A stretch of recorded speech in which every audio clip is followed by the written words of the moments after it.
Hey, thank you for joining me. Today, I'm Dr. Grace Estrada, and I'm going to be going over APA 7 formatting today, as that is the type of writing that we do in psychology. And so I teach psychology classes, and my students are expected to utilize it for the classes.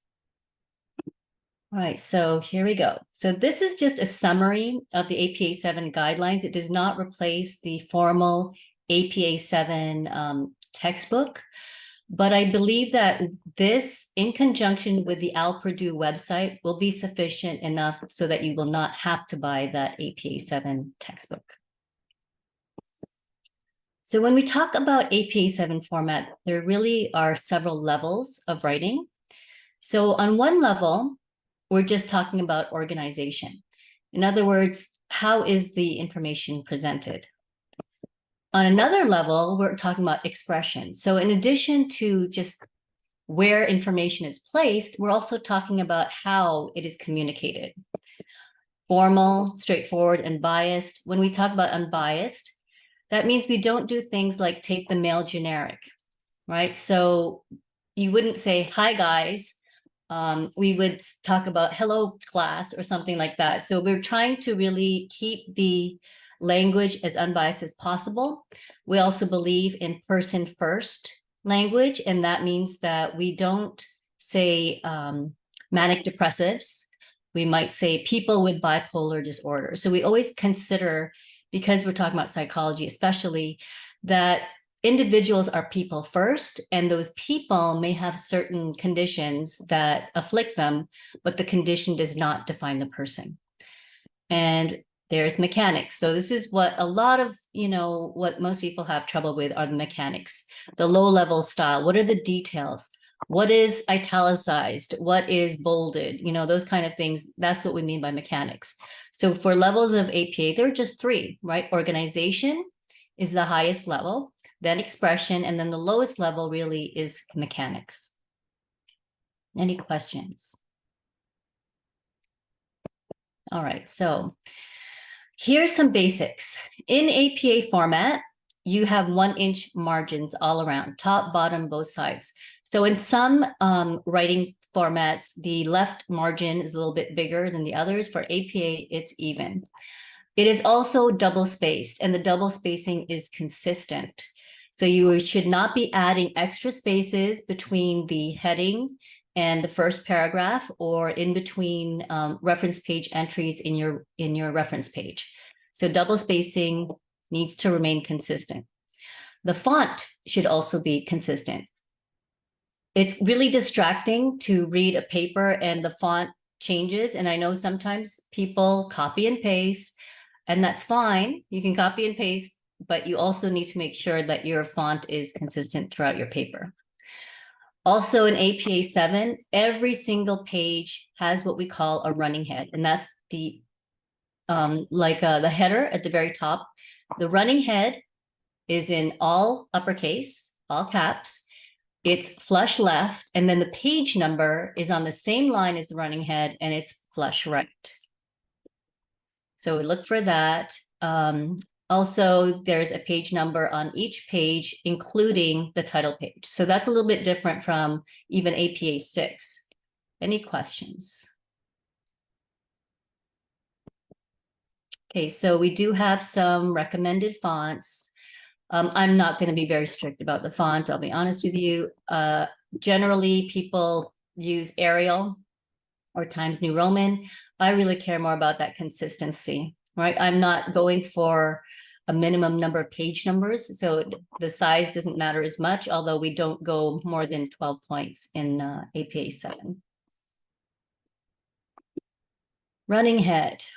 So as I mentioned, this should be inserted in your document as an actual header. It is not the first line of your text. It's a header in your document, and it needs to be, usually it's a shortened version of your title. It should be meaningful.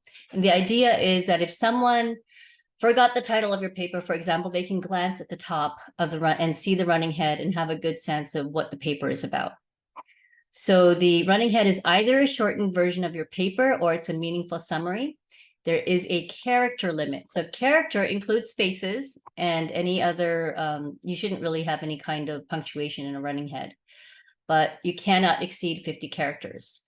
Also different in APA 7 is you do not have the words running head in it. So before in APA 6, you would have the words running head, colon, and then the actual running head. In APA 7, that part is taken out. Everything is consistent. The running head should be the same on every single page, and it's all uppercase. So every major paper should have at least 4 sections, and each one starts on a new page. Because you submit your papers online, I don't feel guilty requiring you to do this because it's practice. So your critical analysis papers should have this. If you want to do it for homework, that's fine too. And it's just practice. And I won't ding you if you do it wrong, but I will make a comment if you do it wrong because I want you to learn good habits. So everything should have a title page. That should always be page 1. And remember, there's always a running head. Page 2 should always be your abstract. The abstract is written last. It is a summary of your entire paper. It's second page, but the abstract really helps people determine if your paper is, what they're looking for, right? So when you're doing research, and you will be doing research in my classes, go to the abstract and it'll give you a summary and give you a sense, is this something that I really need for my paper or not? And that's the purpose of the abstract. So that's always page 2. The main body, therefore, should always start on page 3. And I'll talk about what goes there. Your reference page, that's going to vary, right? It's after your narrative is done, and it'll be the last few pages of your text. But those, at least, every paper should have at least 4 pages because each one of these starts on a new page. Any question about that? Okay, what's in the title page? Title page should have your title, and as part of the mechanics of APA, we're very particular about the way that title is presented. So it should be in what we call title case.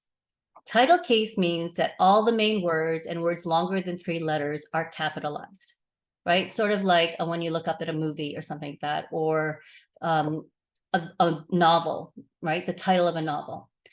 Under the title, you're going to have your name. You're the author of the paper. Institutional affiliation, so that would be Evergreen Valley College. For my students, after EVC College, Evergreen Valley College, I would like your course number and name. So that would either be Psych 18 or Psych 92, my name and the assignment due date. So the title page, remember, should have a page header, the running head, and should have page 1 on it. And make sure that the running head is actually a header and the page number is on the same line. Okay, so you will get dinged if it's very obvious to me if that isn't followed. Only the title on the title page should be in boldface. Everything else should just be in regular casing. So here's an example of title page. As you can see, social media and depression, that's the running head. It is flush left, all uppercase. In Microsoft Word, it's going to appear as in gray because it's not active in your regular document, right? And that's okay. I don't care about the color. What I'm going to look at is it all uppercase? Is it flush left? And then you can see on the same line is the page number, flush right. Okay, let's take a look at the title. So the title usually appears a little above halfway on the title page. As you can see, the spacing is consistent. After the title, double space, the person's name is Study Hard. And then the institutional affiliation, Evergreen Valley College, class name, my name, due date. I expect to see that for all your major assignments. Any questions? Okay, the abstract. After the title page, you should start a new page. If the running head is properly formatted, it'll automatically appear on every new page, and the page number will automatically appear as well. So your abstract page should already include the page header. On the first line of the abstract page, centered and in bold, the word abstract. That's it. No italics, no underline, no quotation mark, no colon, just the word abstract in boldface. What is it? It's a concise summary of the key points of your research, of your paper. You do not indent the paragraph for the abstract. Your abstract should just be one paragraph, no indentation, and it should be no more than 250 words. It is supposed to be very concise. If you decide to choose keywords, it would be after that summary.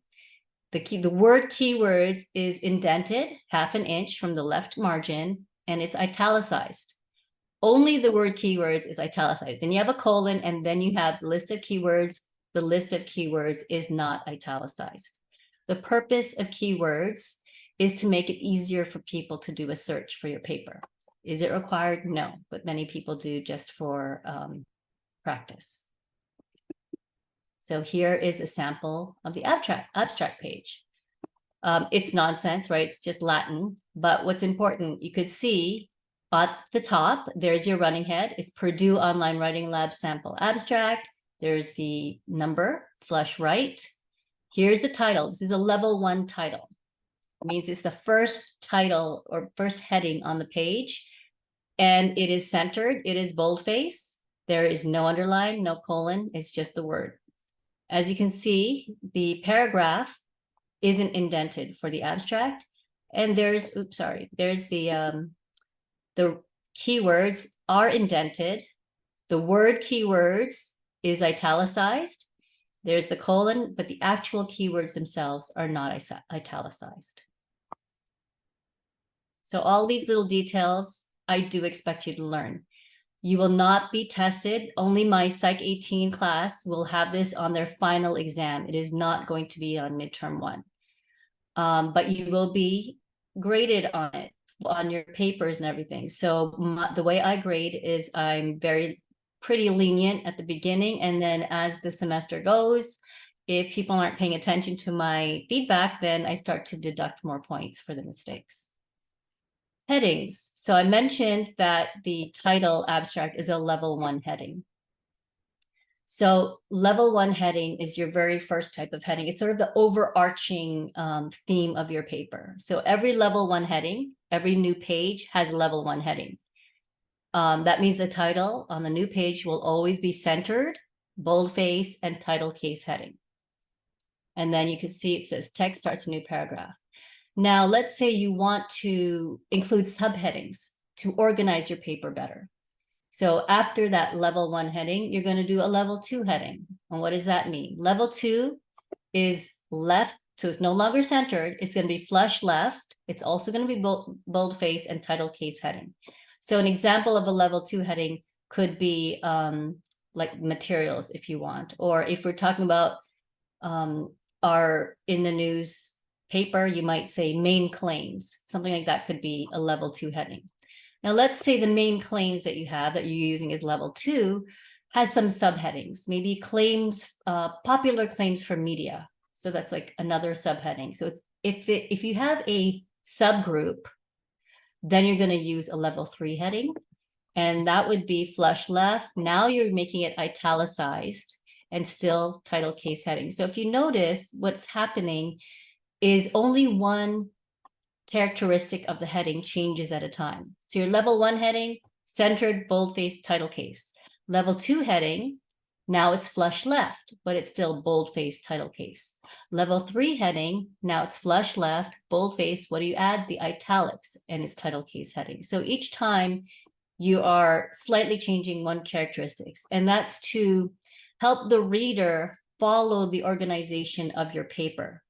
So when you see a level 3 heading, you know, as a reader, that that's going to be part of level 2. That's going to be part of the main headings, the main claims component. So it's just a way of helping the reader understand the organization of your information.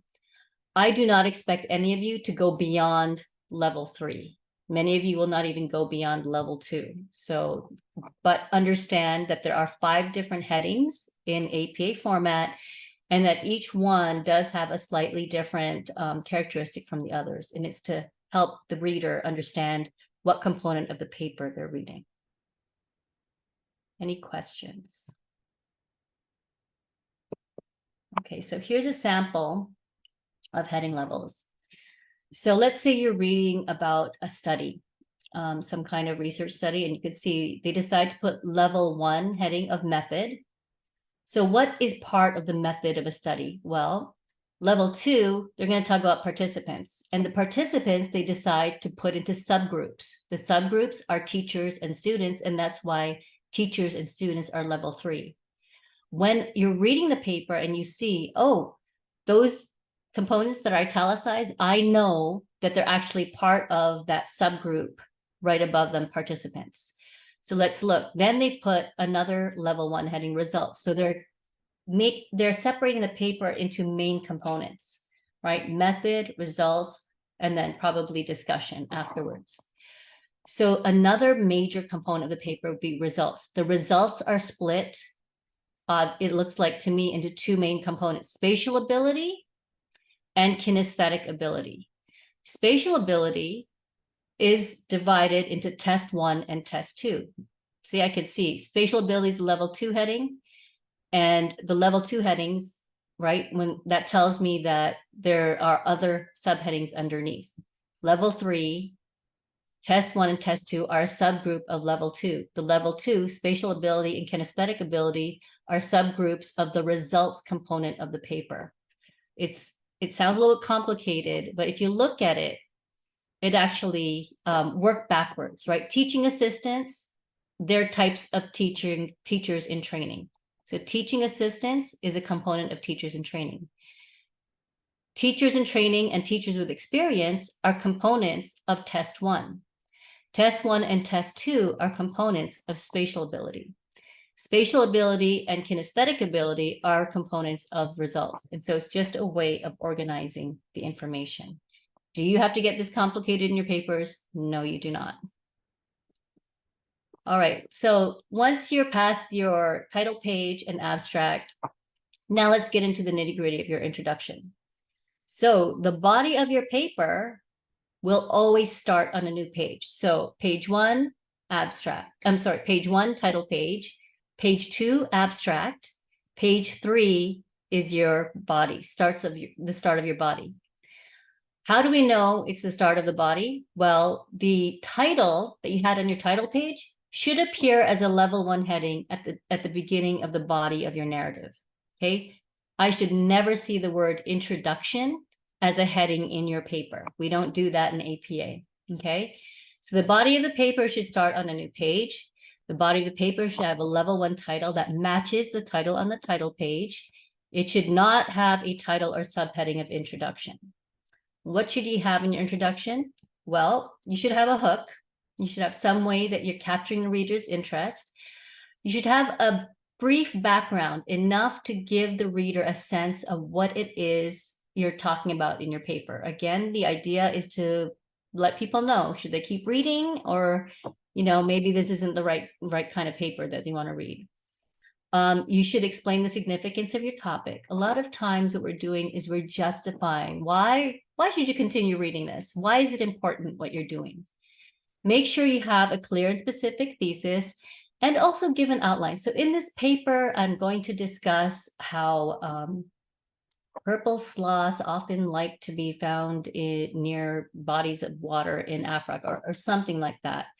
I'll start off with their origin. I'll start off with the family tree, and then I will talk about other types of animals they're related to. So just a little outline of your paper is expected in the introduction as well. So here's a sample introduction. As you can see, there's a running head, right? Social media and depression. So that gives you a sense right away when you look, okay, this paper is about social media and depression. So sounds like the topic I want. It always starts on page 3. What is the first line? Exploring the relationship between social media use and depression. So when I see that title, I expect that title is exactly the same as the title on your title page. And I do check, okay? Notice the double spacing is consistent. There is no extra spacing after the title and the first paragraph. So make sure you do that as well. And so, here it is. Social media seems to be a double-edged sword. So it's just start talking about social media. Here's the outline toward the end. In this paper, I will discuss the persuasive evidence I've collected demonstrating the positive correlation between the use of social media platforms and depressive symptoms. It should be an S. So it's just kind of a little outline at the end. Any questions about the introduction? All right, here is what many people are asking about: citations. Okay, so in your discussion posts, I expect you to do citations. And it's not enough to cite it at the end. You actually have to cite immediately after you reference the material, at least once a paragraph, okay?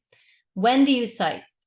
If you're paraphrasing others' theories, concepts, or findings, you're referencing them. So if something is not about your own opinion or your own experience, I am expecting to see a citation, okay? Citations should be immediately after the first time the source is referenced. Even if only using one source, you should have a citation once per paragraph. In psychological writing, direct quotations are less desirable than paraphrasing. If you put in direct quotes, I'm going to mark it and say, please paraphrase.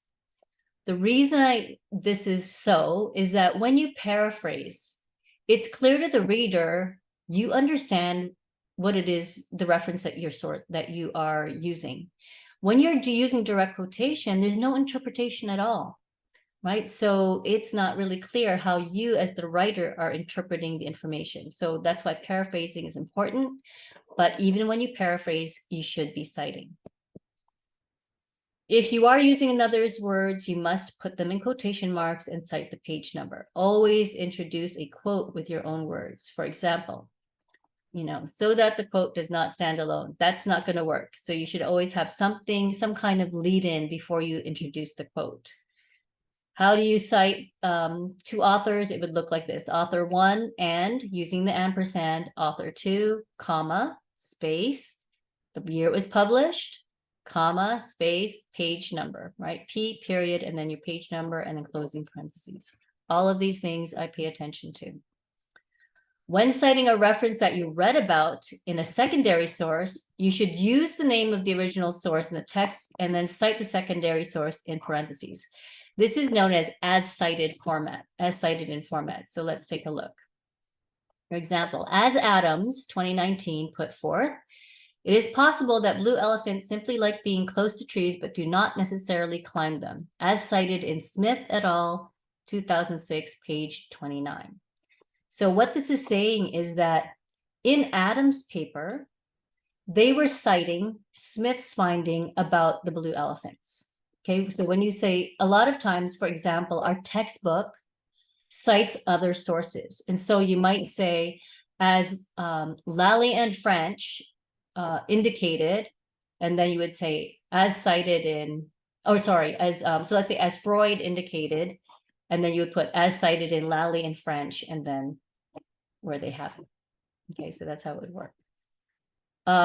Types of in-text citations. So this has to do with homework 1 for those who are in Psych 18. A parenthetical citation references external sources, but you don't talk about the author. So for example, it is possible that purple sloths simply like being close to trees, but do not necessarily climb them. Baggins et al., 2022, page 29. So in this parenthetical citation, I don't even talk about who the authors are. I'm just using the information they gave me.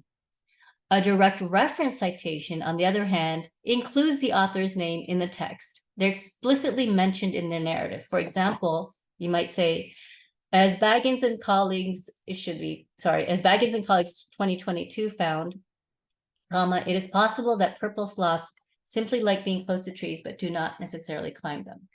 So hopefully you see the difference between a parenthetical citation and a direct reference citation.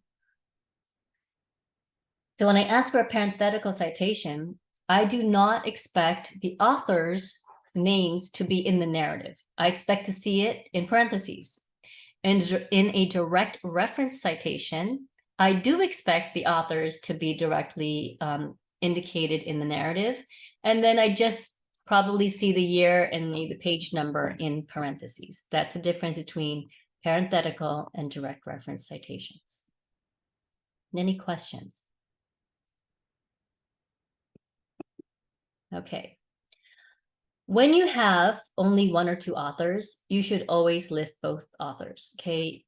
You need to make sure you list the authors. So don't leave people out, because people work really hard to be published. And so we want to be respectful of that. So you also do not change the order in which they are listed. When you see a list of authors, the order is in the order of who contributed the most to the paper. So being a first author means you did most of the work, okay? And then whoever comes afterwards did less work than the person who preceded them. So if you reorder them to be in alphabetical order, you're completely discrediting the person who did the most work. So don't do that, okay? You only alphabetize by the first author's name in the reference page, but you never mess with the order of the authors themselves in the entry, okay? It's really important. So if you have only two authors, you would list both of them. So look, for instance, and then if it's a direct reference, you would spell out the word and, A-N-D. And if it's a parenthetical reference, you would use the symbol, the and symbol, instead of the word A-N-D. So that's something to pay attention to. If you have 3 to 5 authors or 3 or more authors, you only need to write the last name of the first author, and then you use the terms et al, and that means like and company. So for example, if you're doing a parenthetical and you have 3 or more authors, you would say like this. However, they found that for 12 purple sloths observed, tree climbing was rare. Baggins et al. 2022. So you don't have to list all the authors. In APA 6, you had to list every single author the very first time they're referenced. In APA 7, you don't have to do that. You just have to use the last name of the first author, and then add et al, and then the publication year. If you are doing a direct reference citation, then you would say something like this. However, Baggins and colleagues, or Baggins and company, whatever, 2022 found that blah, blah, blah, blah, blah. So that's the difference between parenthetical and direct reference citations. So remember, if you have 2 authors, you will always be listing all of them. For example, in my Psych 92, it'd be Lally and Valentine French. There are only 2 authors. So you should always have both of their names. In my research methods class is Zhang Girani and al, because there are, I think, 3 or 5 authors. So you only have to list Zhang Girani's name and then et al. You don't have to list all the authors' names. Any questions here? Okay. More in-text citations. So a little bit more. This really comes from the discussion page instructions, right? Citations should be placed immediately after the reference material, not at the end of the post. So here's a sample textbook, Zhang Jiani et al., 2019, page 2. So how would that look? Okay, so a new concept that was introduced to me in chapter 1 was the idea that we learn about the world in 5 different ways. And then you put your citation. To cite a Canvas content page, I provided you the format, so it'd be likely for me, and then ND, because I did not date each page, and then the title, and then colon, what's the title? That's the title of the page right there. I also included how to cite YouTube videos. The reason I'm very strict about citations, unfortunately, is because of AI. Students are using that way more than they should be, and AI does not do citations. So I do require my students to cite their homework, any sources they use for their homework. All right, last part is references page. So for the references page, the title is references. Okay, it's not works cited, it's not bibliography, it is actually references. That should be a level 1 title, so that means it would be centered and bolded. No underline, no quotation mark, no colon. Okay, just the word references, bolded and centered. Your entries need to be in alphabetical order by first author's last name. all the authors need to be listed in the references page. Again, do not reorder how the authors are listed, okay? You should have what we call a hanging indent. That means the first line is flush all the way left to the margin, and then the lines after that are 1/2 inch from the left margin. I'll show you how that looks.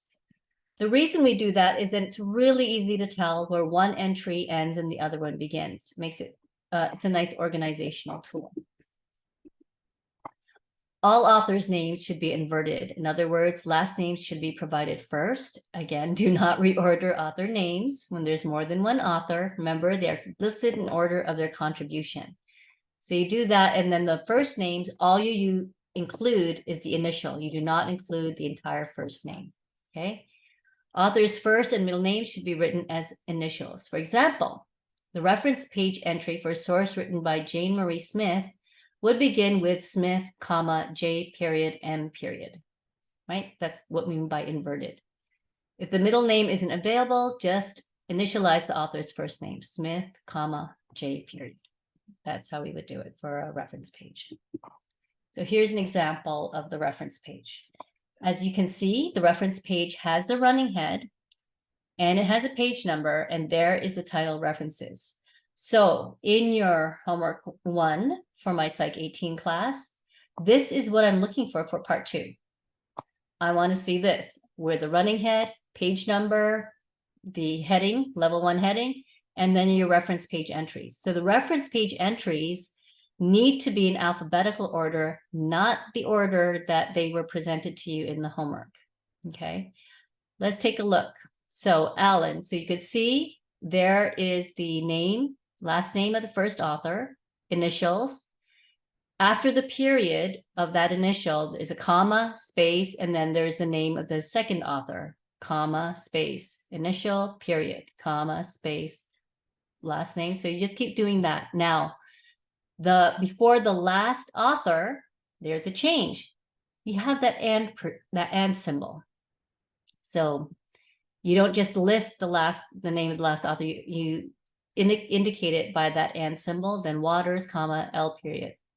So the authors, whether it's 1 or 5 or 3, the last thing should be a period, space, and then you have your publication year. The publication year is always the second element of the reference page entry. Sometimes you don't have an author. What do? Either you use the title, or if it's a government organization that's well known for, or a nonprofit organization like Pew Research Center or something like that, you would use that as the author name. So let's say this didn't have an author. Let's say it's just called social media use and social connectedness. I could use social media use and social connectedness as in place of the author. I would not repeat the title. I would just go on to the name of the journal that published it. But the date, the publication date will always be the second element. You never start a reference page entry with the publication date. That would be a mistake. Okay, so it should either be the author's names that is listed, organization that publishes, so it might be, you know, National Institute of Health, that we could list that as the author as well, or the title. Those are your 3 choices, but the date should always be second. What else should you pay attention to? Every single title in the reference page is in what we call sentence case, not title case. Sentence case means only the first word is capitalized. The rest of them are lowercase. Then after punctuation, such as a colon, you would again capitalize the first word. Everything else is lowercase. It's like writing a sentence. Okay, so please make note, in your references page, every single title will be in what we call sentence case. In a peer-reviewed journal, the name of the journal, such as the Educational Developmental Psychologist, that will be italicized. And you also keep that in title case. See, the educational development psychologists are all capitalized. So you keep the casing of the journal name. The title has to be in sentence case. The journal name should be in whatever casing it is for the journal. Then there's a comma. The journal issue number is going to be in parentheses. The volume number is going to be italicized. You have a comma, and then you have the page numbers, period. And you'll see that the link, the DOI or the URL should be in boldface. Lots of details to remember, but that's what I'm looking for in a reference page entry. So as you can see, it's double spaced. The double spacing is consistent, and there's a hanging indent. So this is an example of a reference page entry. The first one is an example of a reference page entry for a peer-reviewed journal. The second one has quotations because that's actually part of the title. But for normal titles, you never put in a quotation. So I believe that's another difference from MLA or other types. So these examples here are all journal peer-reviewed scholarly articles.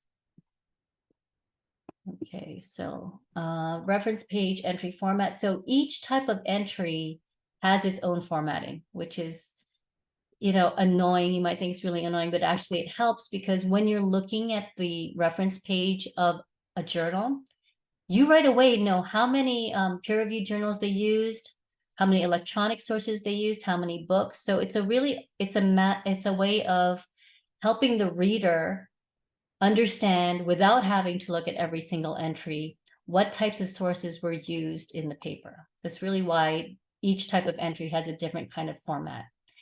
And so you are going to be expected to know the format for journal sources, electronic sources, books, and magazines. Those are the 4 types of sources. I don't actually test you on YouTube entries or Canvas page sources. Quick question. So you said for the part that was italicized, it was for the title of the journal, you said? For the reference? Depends on so this is what I was saying, that each one has a different format. So for this one, for a scholarly source, the title of the journal would be italicized. Okay. Electronic source, the title of the article is the one that's italicized. So you have to. Oh, okay. I'll show you an example. Thank you for asking. So let's see. Italicized the words of longer work. So here it is. Reference page and journal article. So a journal article is the scholarly one that I just showed you. Okay, so present journal titles in full, italicized journal titles. Maintain any non-standard punctuation capitalization that is used by the journal. So there is a journal called Philosophia, and it has funny looking capitalization, but in your reference page entry, you need to keep it. You need to keep that the way they capitalize it. Oh, okay. So capitalize all major words and titles in the journals, right? And in terms of the title of the article itself, it's sentence case, as I mentioned before. Do not italicize or underline the article title. Do not enclose the article title in quotation marks either. So I posted this already, but I think I updated it and I have to make a correction. I will post this to our classes as well. All right, thank you. Of course. So here's an example for the research article. So on the top one in black, I just put in like the type of information you need. So you see author last name, comma, there's the initials, comma, period, comma, second author, third, and then there's the and symbol, third author, year, title of the study, capitalize only the first word and start of the title. And then full name of journal is italicized, volume number is italicized, issue number is not italicized, and then you have page numbers and DOI. And then underneath it is an example so that you could see that. Okay, thanks. You're welcome. So also you might be using a book. So how do we cite a book in a reference page? Last name of the author. For all of them, you would use last name and then the initial of the first name.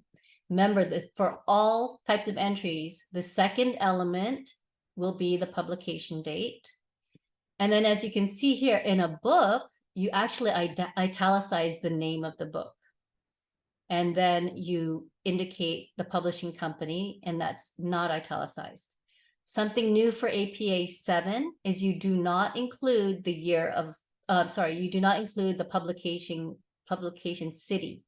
So before you would see something like New York or Chicago or something like that. In APA 7, you do not include the city, you just include the publishing company. So here are different types of reference page entries, okay? So in the first one, it's one I've showed you before, the one that's pointing in red. The red shows that it's a hanging indent, right? And then what am I pointing out here? That the title is in sentence case, association between social media use and depression. The journal name, Anxiety and Depression Association of American Journal, as you can see, is in title case, and it's italicized, right? The volume number is italicized, the issue number is not. And then in green over here, it's pointing to the link is in boldface, right? So the URL or DOI should be in boldface. The second entry that we're looking at here is something, an electronic source. So you could see the difference. Why Instagram is the worst social media for mental health. That's the title of the electronic source and of the electronic article. And that one is italicized. So the only thing that you would keep in capitalization is a proper noun, right? The name of something. What is so first element, author, second element, the year, third is the title, and then you have the name of the electronic source, Time Health. Last part is the link. So you're going to add that at the end. So those are the main types. You'd have a book, maybe, a journal entry. So a scholarly source would be formatted like the journal entry, and the non-scholarly source would be formatted as an electronic source, like the second one you have here. Any questions? All right, so common writing issues. So remember, we talked about there are several levels to APA 7 writing. So there's the organization where, you know, which is what I discussed with it. There's a title page, you have the abstract, you have your body, and then you have your reference page. It's sort of the organization. The mechanics has to do with how, you know, what you italicize, what you keep in boldface, what's centered. But we also have the component that's the expression, right? So some things to keep in mind. In APA 7, you should be using past tense when you write about past studies. And I know that's different. So I often find students saying, so-and-so writes, no, so-and-so found that, blah, blah, blah, because the study already happened. So it should be written in past tense. When it comes to numbers, anything under 10 should be written out as words. Values 10 and above should be written as in numerals, right? So 1, I should not see the number 1. I should see O-N-E spelled out. Okay, so that's one, kind of picky with APA 7. Headings, again, make sure your casing and italicization is correct, because it indicates what level heading that you have. Try to avoid contractions. Remember, it is a formal writing style, so try to be formal in your tone. Use clear and direct writing. Be careful about causality, because in psychological writing, we really avoid the word so-and-so proved this, because it's probabilistic, right? We use statistics to support our findings. And so studies support theories. They demonstrate aspects of theories. They never prove theories, because there could always be a counter study that comes along that, you know, provides contrary evidence. And so we avoid the word prove when we're doing formal writing in psychology, right? Research cannot prove a hypothesis. It only supports it or fails to support it. Okay, other APA 7 tips. Do consistently use double spacing, as I mentioned that before. Do not add extra blank spaces between the heading and the beginning of paragraph, or between paragraphs or reference page entries. Do use a comma before and or in a series of 3 or more elements. It's called the Oxford comma, and we use it. Do use the symbol and in parentheses. Use the word and in narrative text. Do not use the word since as a synonym for because. When you use the word since, it should only be referencing a time-related event. It should not be causality. So proper way to use since is since 9/11 happened, airports became much more strict about the what kind of materials people could bring onto planes. So when I use that word since, it's actually referring a time, right? From the time this event happened. I should not use it like, since we just came to this class and I was really tired. You don't want to use the word since as because. So that's an APA 7 issue as well. Some resources, okay? We do have a writing center on campus. Al Purdue, I strongly recommend that site. It's really, really good. Also, there's a kind of a Harvard website that also helps in terms of writing psychology papers. We have an APA 7 publication manual actually in the library. And of course, if you have any questions, I have my office hours, and I also have the student Q&A discussion forum. And I really recommend that you make use of that, right? It's a lot to learn. I know sometimes it feels like it's overwhelming, but I do think that a lot of it is practice. And so what I try to do is I give you a lot of practice and I give you feedback. I'm not as strict in taking off points at the beginning, but if I see that you're making the same mistakes, then I start to take more points off, and I think that's fair. So let's see. So APA 6 is different from APA 7. If you are in my Psych 18 class, do not pay attention to how they teach APA, because that textbook unfortunately uses APA 6, not APA 7. Let's see, if you use the URL, do we use the URL for the website we get information from? Yes, include the URL for that. For the homework, do we need to cite at the end on its own paper in a reference page? No, you don't have to do that, except for the homework 1 in Psych 18, where I specifically ask you for a reference page. What I want to see in your homework are citations, in-text citations immediately after referenced information. And then you can add the reference page entry at the end, at the very end. If you just give me some information at the end of the homework or at the end of the discussion post, that's not going to count and you'll be dinged for it. So I'll tell you that right now. I want you to get used to referencing properly, which is immediately after any referenced material. I'm going to go ahead and end this recording.